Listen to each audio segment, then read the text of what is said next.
Hello, it's Caroline speaking. Okay, cool.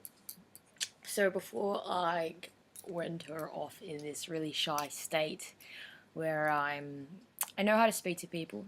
I don't always know how to speak in front of a camera. I know how to speak to myself, and I know how to speak to a mirror.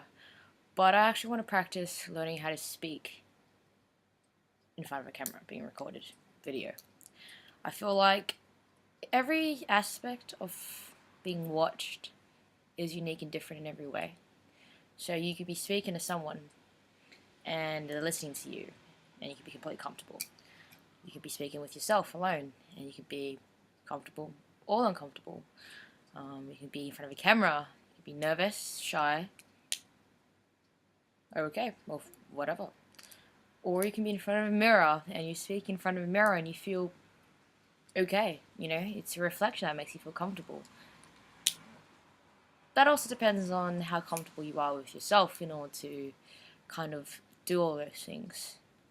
Um, so, what I want to kind of talk about today is about me, because it's a personal, subjective video, and I want to make an impression for people because that's kind of my life goal.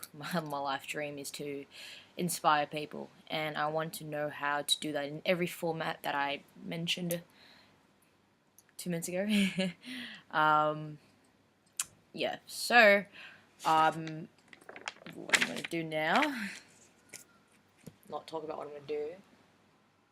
At least it stopped raining. Cool. So basically, I have an interview tonight, and I want to be a fitness guru. To me, what does it mean to be a fitness guru? If I could ask myself what I believe and I can define fitness guru. So, a fitness guru to me is someone who has knowledge, passion, understanding, um, in fitness, of course. Experience as well is imperative, as well as guru, which is, I like to say, spirituality, a teacher, uh, someone who's passionate to share, learn, inspire people, which I feel like that I do naturally, and I wanted to be able to do that in all formats, including in front of a camera, in front of an employer, in front of a mirror, in front of myself, in front of my parents, in front of my friends. In moderation, of course, not just go inspire everyone like I'm a fucking guru, but professionally, I want to kind of learn how to bring that self part of me to the world around me, here to speak. So, fitness guru, someone who's knowledgeable, with experience, passion in fitness, and guru who wants to help inspire and lead others to find their life's purpose, or purpose in what they want from, obviously, fitness. So I like to say spirituality is a concept where you need to be, let's say, achieve that level of self-acceptance for yourself in order to feel like that I can motivate, inspire people around me. It's really hard to do those things if you don't actually believe in yourself, your values, um, your integrity, who you are, believe that you can change yourself for the better. Actually doing that and applying that knowledge that you try to inspire others as well as yourself.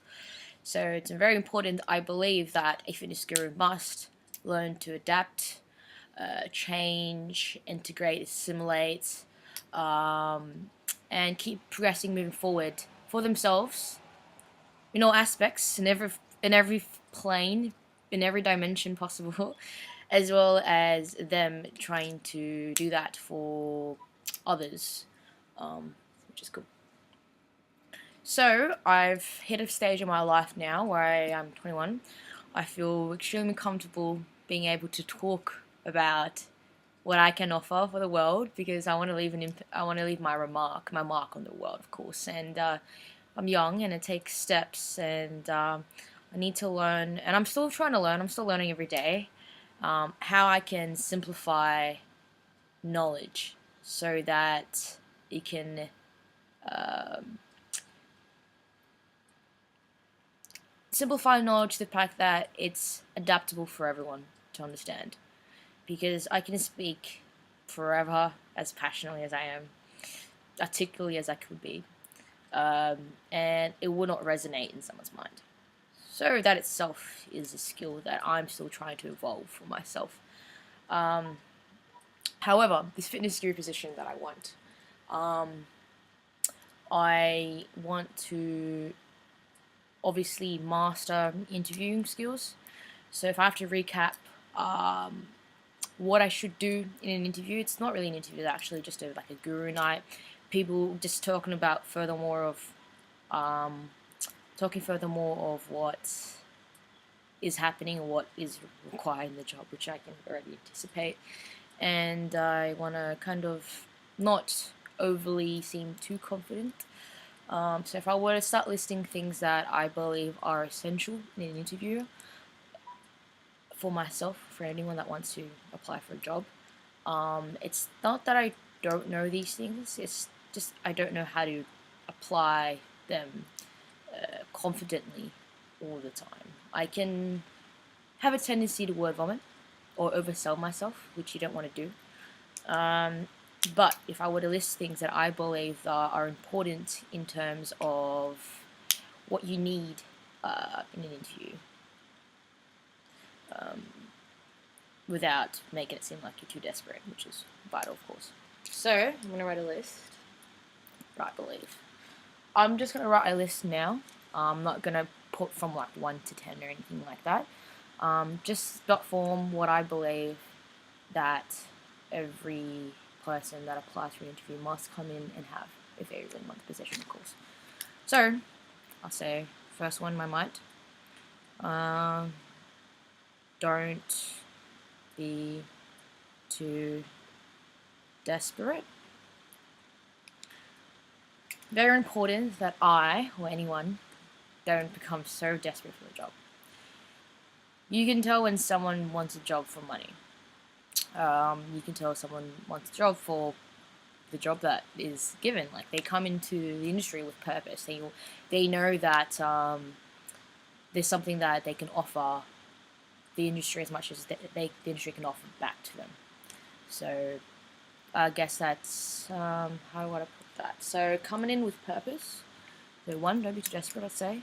So purpose / reasoning.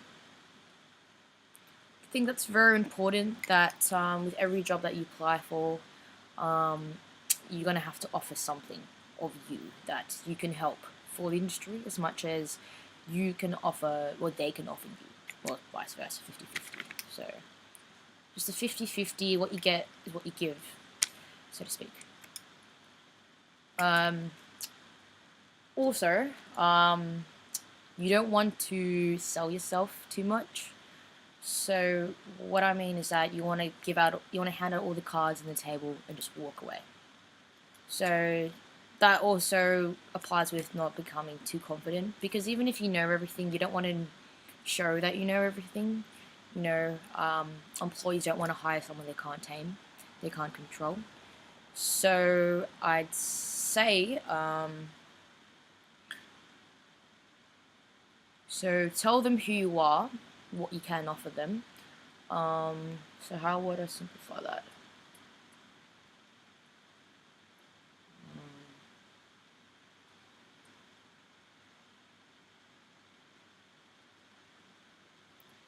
So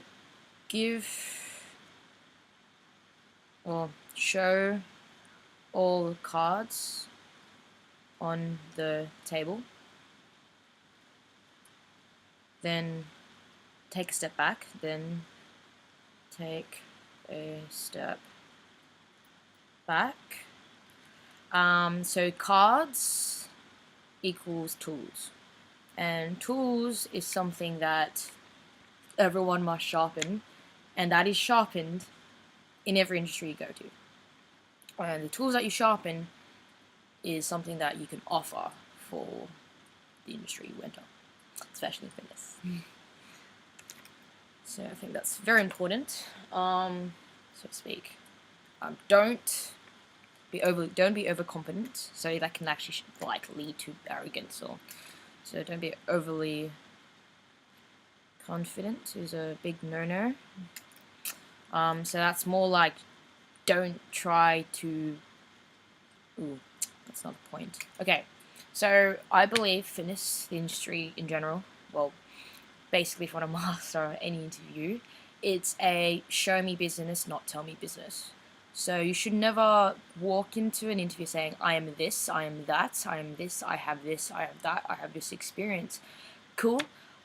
Your experience on your resume is something that is techniques to support yourself, your essay, which is who you are, in terms of explains them what you can offer. And it shows. I believe it really shows what you can offer in the industry. So, if I were to say that is to say, show them, not tell them who you are. So you would want to show them, not tell them who you are. And you can do that by with the questions they ask you. With the vision that I feel like with every industry you go in, you need a vision. You need a vision and a plan for everything you do, to be honest. Or you're walking in blindedly just for money. Like, you can tell when someone's there for money. Show them and tell them who you are. And also leads to giving them all the cards on the table so that you can take a step back, walk away, and wait a bit and see what they say or what they want from you. So you want to make sure that they are always dominant, they are always in control. So as I said earlier, they are not going to hire someone they cannot tame, and they are not going to hire someone that's a threat to their business, to the industry itself. Also, you don't want to be too parallel to the interviewer, like you know everything. You don't want to seem like a know-it-all. So it's like this. Yes, I know. Yep, cool, awesome. Done sales skills, done marketing skills before. I've done sales skills. I feel like I have the passion. I can be a very good fitness guru. Yeah, no worries. I'll totally understand what it means. Yep, I get what it means. Yep, cool. You don't want to seem like, which I have done this in the past, and through mistakes, of course, I don't want to repeat this ever again twice. That you know everything. And even if you do, you don't want to seem like you know everything. So you show them the cards that are valid for them and what's useful for them, and keep the rest of your knowledge and tools to yourself. There was this quote on a fortune cookie that I found at a club the other day on the phone. Let me quickly show you.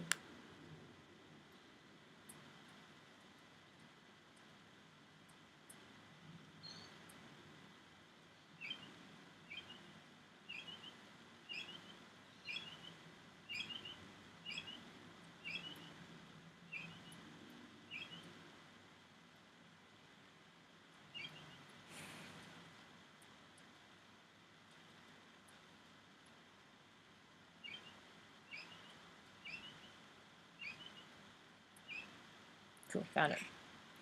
Alright. There are 3 secrets to success. The first is to keep your ears and eyes open. So I'm going to write that down. Oh my god, that's so cool. And the second, okay, right, I'll say this again. Sorry about the personal opinion. There are 3 secrets to success. The first is to keep your eyes and ears open. The second is to don't tell everything you know. And I honestly think that applies for everything in life. Like, if you have that ability to see and how you can apply your knowledge into every aspect of life, then you're going to win. So what I mean by that is that, remember how I told you, the moment the moment you're into a relationship with someone and you seem too available, you seem that, you like them, you make it so obvious that you do anything for them. Like, the game is in their court, and that applies for, I guess, work, jobs as well. You want to step back. You don't want to tell it everything you know. You don't want to give so much of yourself. You want to give things that are important for what they're looking for, of course. You want to adapt, and you want to offer and simplify the knowledge you have for the industry you enter. And you also want to show someone that you love, well, opposed to. So I'm comparing between a relationship with someone that you like and a job. So if you like someone and you don't want to seem like you're too desperate for them as well. People like the chase, right? People like the chase. You know, you lead the cards out to the table. People like the chase. It's really cool. And I like to think that's the same thing for an interview. I think so. So don't tell everything you know. I like to see what's going on. Don't tell everything you know. Because honestly, it's life is a game in every aspect. It's a game, and it sounds as cruel as it is because people just kind of don't want to play the game. They just want to get the end result. They don't want to work hard for it. But the game is it's working hard towards the goal that makes that's difficult. And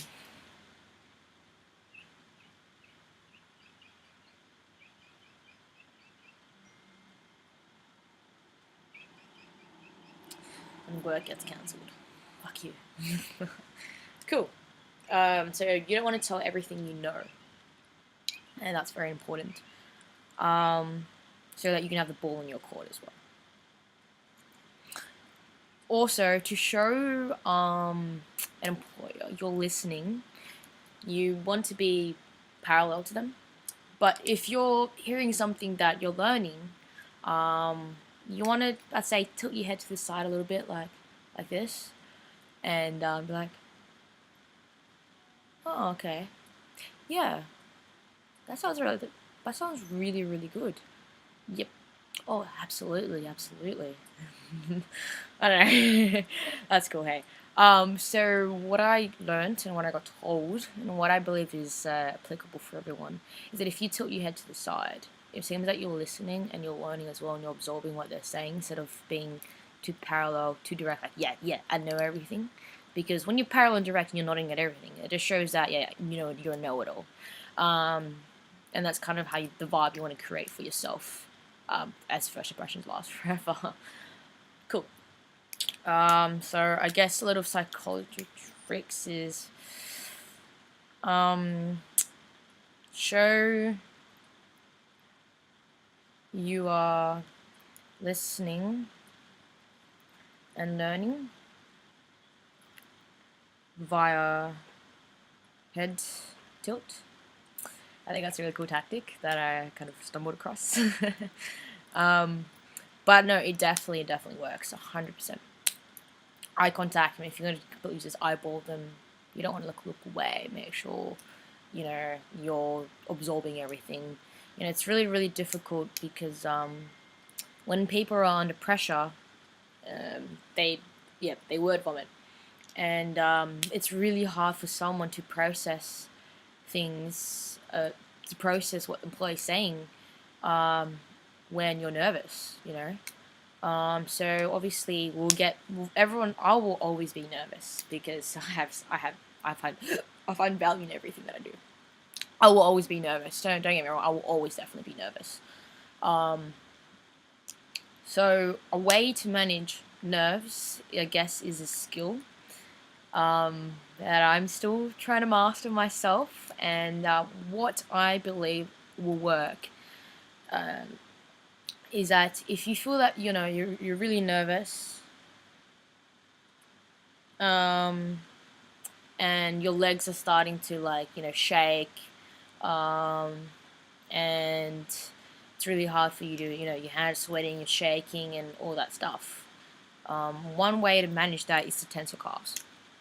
So obviously, I like to think stretch your calves before you end up, because obviously once you cramp, you're fucked. You're going to be screaming. And calf cramps are the worst.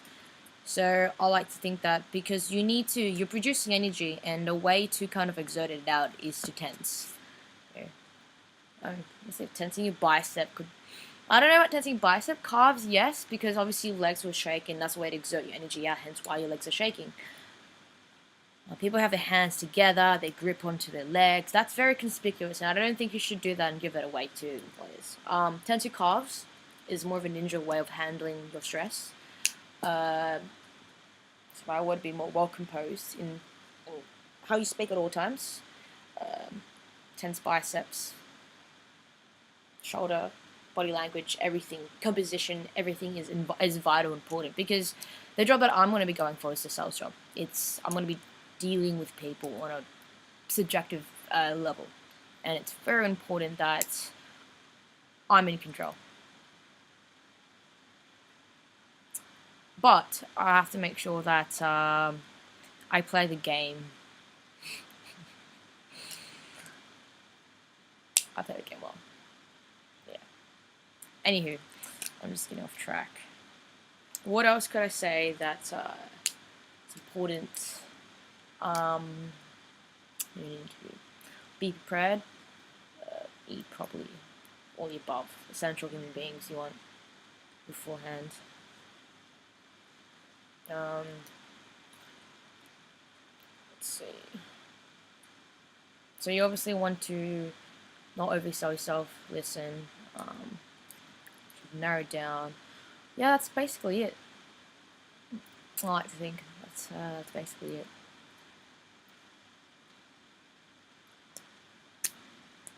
Take a deep breath, breathe. It's not the end of the world. Many more interviews. I think it's not a good thing. I'm not saying it's a bad thing, but I think it's good that you're nervous. Shows that you care. If you did not give a shit about the job,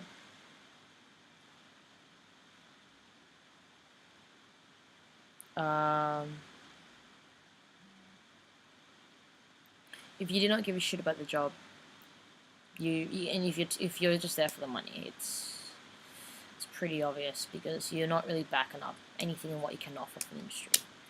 And make sure you go in with a vision and purpose. So to wrap things up, what I am going to integrate for myself tonight, and I feel like everyone should do in an interview. Okay, this is what I got down, guys. It's my little list. See my finger. Don't be too desperate. Make sure you enter with purpose / reasoning, so 50-50. You get what you give, so you want to give as much as you receive, vice versa. So you guys are helping each other out. It's a business. It's that business-like mentality. Third one. So you want to give and show all your cards on the table, and then take a step back.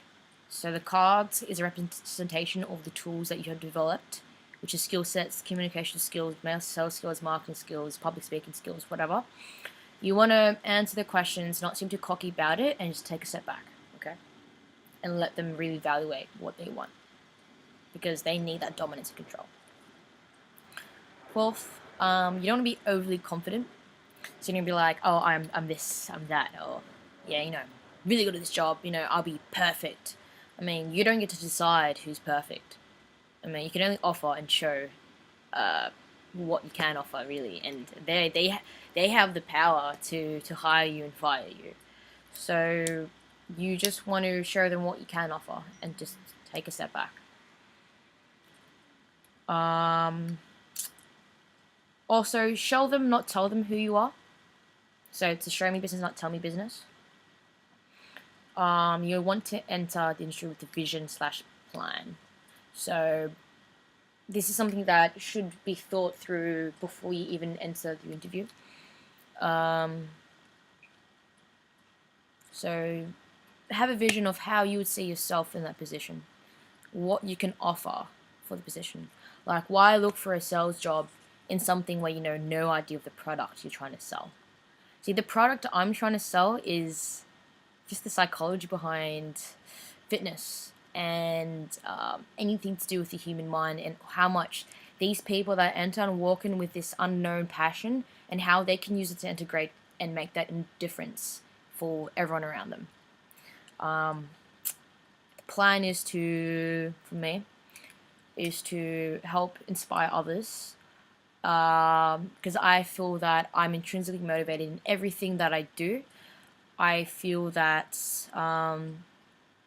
my skills, my abilities, my passion lies in helping people on a personal, intrinsic, subjective level, opposed to PT, which I've done in the past, where their physique is changed based on my ability to push them to their goals.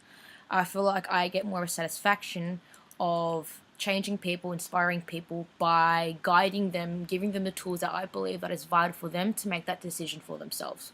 So I don't take control. I mean, I'll take control by knowing what the fuck is going on. But in the end, these people need to make the decisions for themselves. And to be honest, you can't really control anyone at all. You cannot control anyone. The only thing you can do is learn how to play the game. Anyways, next one I wrote. Don't tell everything you know. So you want to keep a bit of cards to yourself and review the ones that are necessary in the interview or the questions they ask. The more simplified, the better. You don't want to overly word vomit yourself like I used to do. Cool. You also want to show that you're listening and learning.